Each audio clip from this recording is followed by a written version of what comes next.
Hello everyone, আজকে আমরা quantum মেকানিক্সের তৃতীয় লেকচার দেখব আমরা। তো আগের দিন আমরা দুটো লেকচার দেখেছিলাম, hydrogen atom problem, right? Hydrogen atom প্রবলেমটা আমরা সলভ করছিলাম। তো দুটো লেকচার আমরা দেখেছিলাম, তা আজকে আমরা থার্ড লেকচারটা দেখবো। সেটা কি দেখো, বেসিক্যালি আগের দিন যেগুলো আমরা করেছিলাম সেগুলো কী ছিল, ওই যে মানে অ্যাকচুয়ালি অ্যাজিমুথাল ওয়েভ ইকুয়েশন কেমন হয়, রেডিয়াল ওয়েভ ইকুয়েশন কেমন হয়, রাইট? সেগুলো পোলার ইকুয়েশন কেমন হয় সেগুলো আমরা জাস্ট দেখেছিলাম, মানে ইকুয়েশনের ফরমেশনগুলো আমরা দেখেছিলাম, রাইট? আজকে আমরা সেগুলো সলভ করব। তো আজকে আমি প্রথম যেটা নিয়েছি সেটা কি basically azimuthal wave equation, right? So azimuthal wave equation সেটাকে আমরা সলভ করবো, সেটা কেমন হয় সেটা দেখা যাক, রাইট? মানে তার সলিউশনটা কেমন হবে, মানে যে ফাংশনটা সে ফাংশনটা সলিউশন কেমন হয় সেটা দেখা যাক। দেখো বেসিক্যালি আমরা যেটা জানি, সো উই নো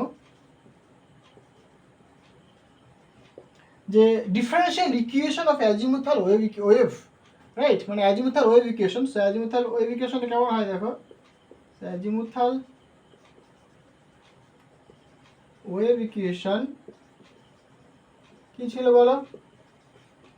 আসলে তোমরা সবাই জানো d2f, f is a function of phi divided by d phi square plus ml square into f, right? ml square into f that is equal to 0. Clear হয়েছে?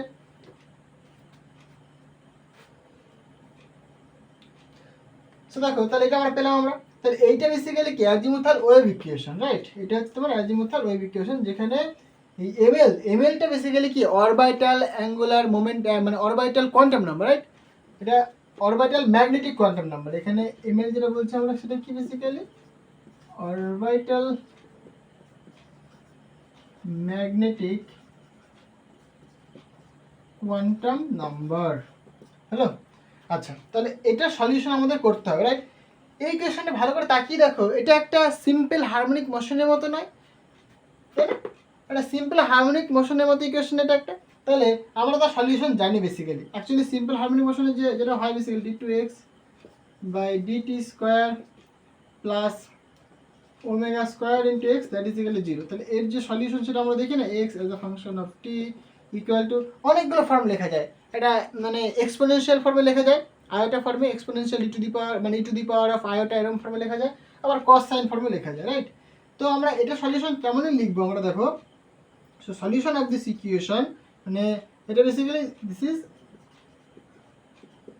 Like কি একটা SHM equation, তাই তো? SHM simple harmonic মোশনের মতো equation. তাহলে এর solution কেমন হবে? সো সলিউশন, এটার যে সলিউশন হবে সেটা হবে দেখো, এটাকে সাপোজ আমি 1 নম্বর নাম দিলাম। সো সলিউশন অফ ইকুয়েশন 1, এটা এরকম লিখতে পারি, এফটা কি basically as a function of phi azimuthal angle, right? That is equal to একটা কনস্ট্যান্ট এ ধরলাম এবং e to the power of iota into ML, iota into, যেহেতু এখানে এমএল স্কোয়ার রয়েছে তাই এখানে এমএল হবে ইন্টু ফাই, রাইট? এইটা সাপোজ আমি ধরলাম, মানে জাস্ট আমি একটা পার্টি নিলাম আমি, রাইট? মানে তোমরা হয়তো সলিউশন দেখেছো এরকম, X as a function of T A e to the power of iota suppose omega into T plus B e to the power of minus iota omega into T, এরকম তোমরা হয়তো দেখেছো, বা এরকম দেখেছো হয়তো A cos omega T plus B sine omega T, right? এরকম solution আমরা দেখেছি। আমি শুধুমাত্র এইটুকুনি কনসিডার করলাম, এটা ধরলেও কোনো অসুবিধা নেই, রাইট? এটা কি বেসিক্যালি একটা সিম্পল হারমোনিক মোশনের একটা ইকুয়েশন। ক্লিয়ার হয়েছে? তার সলিউশন এটা, রাইট? সিম্পল হারমোনিক মোশনের সলিউশন এটা, হ্যাঁ? এবার দেখো এখান থেকে কি করতে হবে, দেখো ভালো করে বোঝো প্রবলেমটা থেকে। এটাকে তুমি 2 নম্বর দাও। তাহলে এই যে সলিউশন তুমি পেলে, এইখানে সাপোজ দেখো এটা যেহেতু একটা সিম্পল হারমোনিক মোশন ইকুয়েশন, তার মানে কি সেখানে একটা পিরিয়ডিক মোশন রয়েছে, রাইট? একটা পিরিয়ডিক মোশন রয়েছে। তো যদি পিরিয়ডিক মোশন হয় তাহলে আমরা এটা লিখতে পারি না, মানে ফাইটাকে যদি আমরা মানে শিফট করি 2 পাই পর্যন্ত নিয়ে যাই, 5 প্লাস 2 পাই করি, তাহলে কিন্তু ফাংশনটা কিন্তু আবার ইনিশিয়াল ফাংশনটাকে ফিরিয়ে দেবে, কারণ পিরিয়ডিক ফাংশন তাই বলে। তুমি যদি একটা পিরিয়ডিক ফাংশন দেখো, সাপোজ একটা sine wave, periodic function, right? তাহলে দেখো এখান থেকে এটা 0, এইটুকুনি তোমার হচ্ছে এটা 2 পাই, রাইট? এটা তোমার পাই। তাহলে দেখো ভালো করে বোঝো, তাহলে এখান থেকে যাত্রা শুরু করলাম আমি, এই আসলাম, দেখো 2 পাইতে কিন্তু আবার সে একই ফাংশনটাকে ফিরিয়ে দিচ্ছে। তার মানে কি, এটা কি বলি আমরা বেসিক্যালি এটা পিরিয়ডিক ফাংশন, রাইট? তার মানে এখানে যে এফ অফ ফাই এটা একটা পিরিয়ডিক ফাংশন, কারণ কি সিম্পল হারমোনিক মোশনের ইকুয়েশন দিচ্ছে। বেসিক্যালি এক্সপোনেনশিয়াল এই আয়োটা টার্ম রয়েছে, এটা কি রিপ্রেজেন্ট করে? এটা বেসিক্যালি পিরিয়ডিক ফাংশন রিপ্রেজেন্ট করে। তাহলে তুমি এটাকে লিখতে পারো, দেখো যেহেতু এটা একটা periodic function, it is a periodic function, right? Periodic function তুমি বলতে পারো এটাকে, তুমি যেহেতু তুমি এটাকে পিরিয়ডিক ফাংশন বলছো, তাহলে তুমি কি বলতে পারো? সুতরাং তুমি বলতে পারো এফ ফাইটাকে যদি তুমি 2 পাই পরিমাণ শিফট করো, তুমি কিন্তু আবার এটাই ফিরে পাবে। তুমি ইনিশিয়াল এই ফাংশনটা রিটার্ন করবে, এটাই তো পিরিয়ডিক ফাংশনের ডেফিনেশন। ক্লিয়ার হয়েছে ব্যাপারটা? আচ্ছা, এবার দেখো নেক্সট দেখো, তাহলে আশা করি এইটুকু বুঝতে পেরেছো। তাহলে এখানে তুমি দেখো পুট করো এবার তুমি, তাহলে এফ অ্যাকচুয়ালি তুমি কি লিখেছো 5 প্লাস 2 পাই, তাহলে এফ এর মান এইটা, তাহলে এখানে যে 5 জায়গায় তুমি কি লিখেছো 5 প্লাস 2 পাই, তাহলে এটা এরকম লেখো, তাহলে A e to the power of iota M L, 5 জায়গায় তুমি লিখবে 5 plus 2 pi, that is equal to A e to the power of এইটা iota M L into 5। Clear হলো? এবার দেখো এখানে এটা বেসিক্যালি নন জিরো, এটা কিন্তু নন জিরো, জিরো হলে তো কোনো ফাংশনের কোনো এক্সিস্টেন্স থাকছে না, তাহলে এটা কিন্তু জিরো হতে পারে না। তাই তুমি কি করো দেখো, আচ্ছা এটাকে একটু সিম্পলিফাই করি আমি, তাহলে এটাকে লিখতে পারি এরকম আমরা ই টু দি পাওয়ার, দেখো এটা যদি ভাঙি আমি, তাহলে আয়োটা এম এল 5 হবে plus iota M L into 2 pi হবে, যেহেতু প্লাস রয়েছে তাহলে তুমি কি লিখতে পারো, মাল্টিপল ফর্মে লিখতে পারো e to the power of iota M L 5।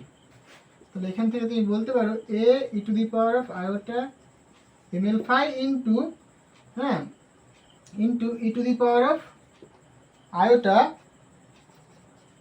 M l 2 pi, that is equal to A e to the power of iota M L 5। Just simple. Clear হলো? এবার দেখো তুমি এইটা এটা ক্যান্সেল করতে পারো, তাহলে সুতরাং কি পড়ে থাকবে e to the power of iota M l 2 pi, that is equal to 1। Clear হলো? এটা কিন্তু পড়ে থাকবে। হলো? তাহলে এবার দেখো জাস্ট সিম্পল। তাহলে এখান থেকে তুমি কি বলতে পারো, সুতরাং আমরা এখান থেকে বলতে পারি যেহেতু ই টু দি পাওয়ার এরকম ফর্ম পাচ্ছি, তাহলে এটাকে ভাঙো তুমি, অ্যাকচুয়ালি এইলার্স ফর্মুলা কাজে লাগাও। ঠিক আছে? এইলার্স ফর্মুলা কি বলে basically E to the power of iota theta, এটা হলে কি হয় বলো, cos theta plus iota sine theta, এটা এইলার্স ফর্মুলা।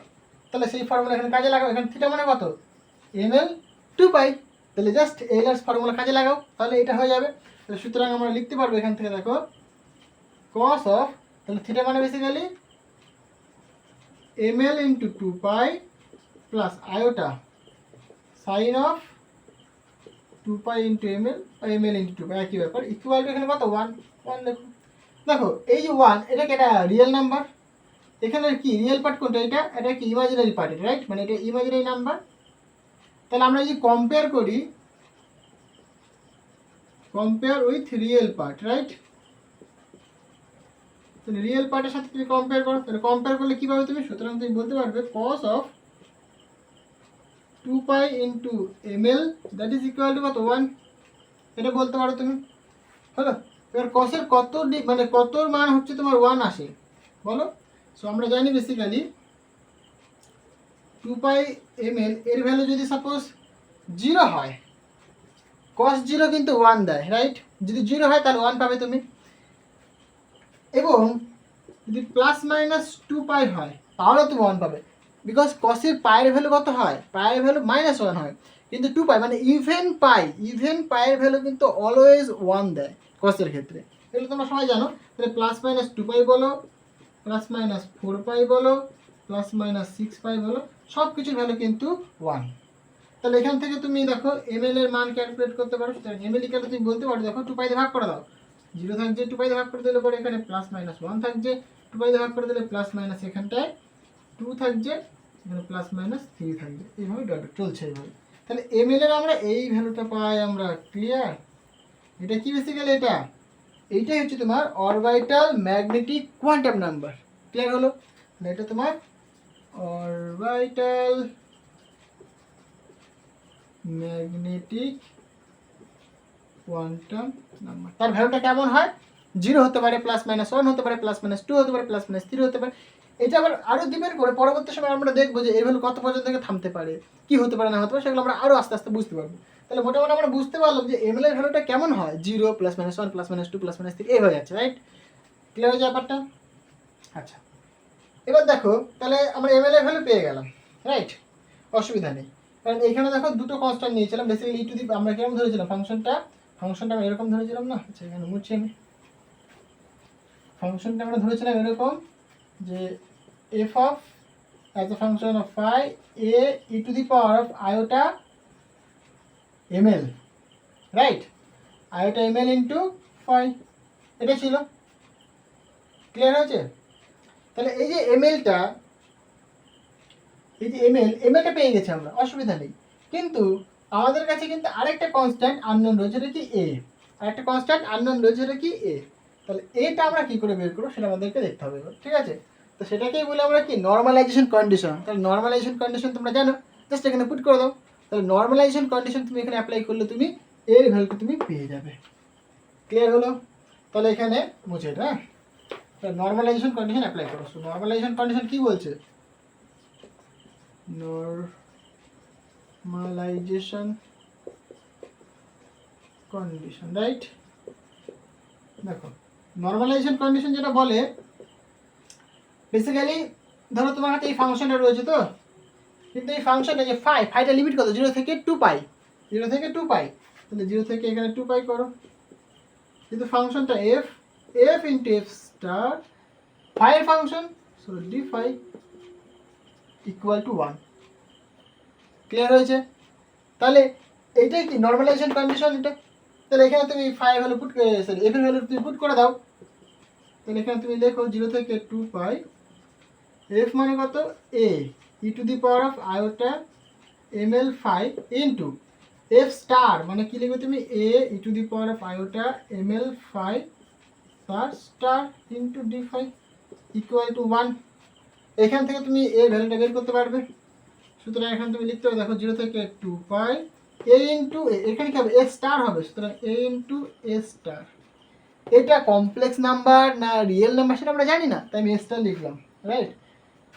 তাহলে এখান থেকে আমি দেখো লিখতে পারি কি, তাহলে e to the power of iota ml phi থাকছে, বাট এখানে কি পাচ্ছ তুমি? E to the power of, যেহেতু কমপ্লেক্স কনজুগেট নেওয়া হচ্ছে আয়োটার কমপ্লেক্স কনজুগেট কত হয়? মাইনাস আয়োটা হয়। দেখেন তুমি লিখবে কত? মাইনাস আয়োটা ml ফাই, তাহলে এখানে d phi, right? That is equal to 1। দেখো সিম্পলিফাই করে এটাকে, তাহলে হয়ে যাবে। তাহলে a ইন্টু a স্টার, এটাকে তুমি আবার লিখতে পারো কি? Mod a whole square, simple. এবার এখানে 0 থেকে 2 পাই আসো, এখানে দেখো এইখানে যা রয়েছে এইখানে কি মাইনাস ফর্ম রয়েছে, মানে তুমি কি লিখবে? E to the power of iota ml phi minus e to the power of iota ml phi. তাহলে দেখো প্লাস মাইনাস কি হচ্ছে? এখানে 0, মানে e to the power 0, E to the পাওয়ার 0 কত আবার? ই টু দি পাওয়ার 0 মানে যে কোনো কিছুর পাওয়ার 0 মানে কত? 1। তাহলে এখানে তুমি বলবে এটা মানে 1। তাহলে সুতরাং আমরা এখানে বলতে পারি, সুতরাং mod a square that is equal to integration over 0 to 2 pi এইটুকুনি 1, এইটুকুনি 1, রাইট? তাহলে এইটুকুনি কথা আছে শুধুমাত্র ডি ফাই থাকবে, হলো? সরি এটা মাল্টিপ্লাই না, এটা into that is equal to 1, হলো? তাহলে এখান থেকে mod a square that is equal two, তুমি বলতে পারো দেখো এটার ইন্টিগ্রেশন করো তাহলে কত হবে? 2 পাই হবে, সিম্পল। মানে ফাই আসবে তার লিমিট পুট করে দাও, আপার লিমিট মাইনাস লোয়ার লিমিট।